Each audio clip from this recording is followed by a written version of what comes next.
লাইভে রিপোর্ট দিবে আপনাদের প্রোফাইল অথবা পেজে।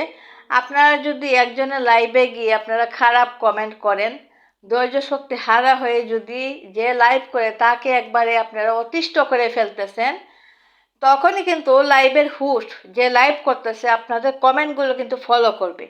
তখন কি করবে? আপনাদের প্রোফাইল অথবা পেজে রিপোর্ট দিয়ে দিবে। তো রিপোর্ট দিলে কিন্তু আপনাদের ক্ষতি হবে। আপনারা কোনো সময় ফেসবুক থেকে ইনকাম করতে পারবেন না।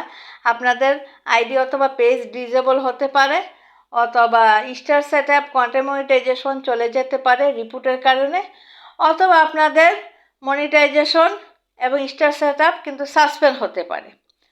তো লাইভে গেলে ধৈর্য সহকারে আপনারা অপেক্ষা করবেন।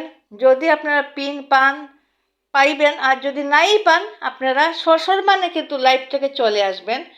কাউকে কিন্তু কোনো সময় খারাপ কমেন্ট করার দরকার নাই। লাইভে গিয়ে কোনো সময় ঝগড়াও করবেন না, আর খারাপ কমেন্টও করবেন না যে লাইভ করে থাকে।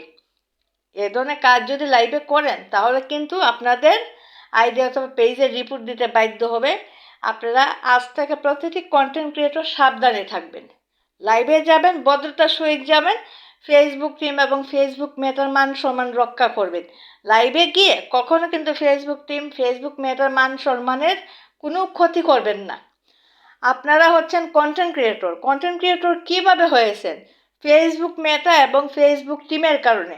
তাদের প্ল্যাটফর্মে কাজ করার মাধ্যমে কিন্তু আপনি একজন সম্মানিত ফেসবুকে কন্টেন্ট ক্রিয়েটর হয়েছেন।